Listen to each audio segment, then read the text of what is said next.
Bonjour, j'ai écrit ce que je tiens à évoquer afin de vous le lire pour être certaine de ne rien oublier. Un Tchétchène domicilié à Langres dans la Haute-Marne est actuellement en liberté sous simple contrôle judiciaire, bien qu'il est appelé à commettre une action terroriste visant à m'atteindre en mourant au martyr. Actuellement, il continue bien sûr tranquillement sa vie d'étudiant. Cet individu a déroulé le contenu de son plan de façon précise et répétée sur les réseaux sociaux qui sont cryptés. Il diffuse sur ses comptes de la propagande de l'État islamique et serait en contact avec des individus sur la zone irako-syrienne. Et ce n'est pas tout. Il refuse à ce jour de communiquer les codes de son téléphone, ce qui laisse à penser qu'il aurait d'autres choses à se reprocher. Je suis au courant d'autres éléments accablants concernant son profil, mais je n'ai pas le droit d'en parler. Mais cet individu présente un profil et un mode opératoire très semblable à celui d'Anzorov, je ne sais pas si j'écorche son nom mais je m'en fous, qui est, je rappelle, l'assassin de Samuel Paty. Les risques n'existent pas seulement pour moi, mais pour toutes les personnes considérées comme mécréantes par ce Tchétchène, notamment celles de son entourage. Il côtoie des élèves,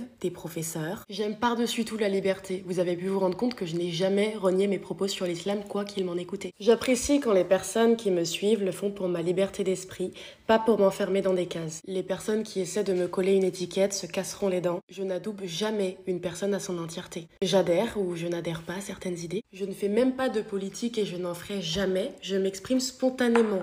Et je m'inquiète beaucoup. Mais aujourd'hui, avec l'espoir d'avoir une réponse, je vais user de cette liberté pour m'adresser à vous, Monsieur Macron, afin de vous poser plusieurs questions. La première, que fait cet individu en liberté ? Deuxième question, le tribunal de Chaumont en Haute-Marne est-il compétent pour juger cette affaire d'apologie du terrorisme ? Troisième question, cet individu a été généreusement accueilli avec sa famille par la France en 2013. Il est maintenant majeur et en attente de sa naturalisation. Pensez-vous que sa place, alors qu'il se positionne clairement en tant qu'ennemi de nos citoyens et de nos libertés, soit dans notre pays ? Quatrième et dernière question. Depuis que l'article de BFM sur ce Tchétchène a été publié, je reçois heureusement beaucoup de soutien, mais aussi une multitude de messages me demandant de laisser les musulmans tranquilles. Ces musulmans font donc eux-mêmes directement le lien entre islam et terrorisme. Je pense malheureusement être bien placée pour savoir comment beaucoup d'entre eux agissent, par la terreur, l'intimidation, par les menaces. Comment comptez-vous empêcher cette religion de grignoter nos libertés, notre mode de vie et parfois même notre survie ?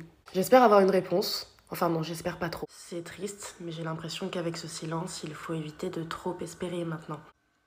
Bien à vous, et merci quand même.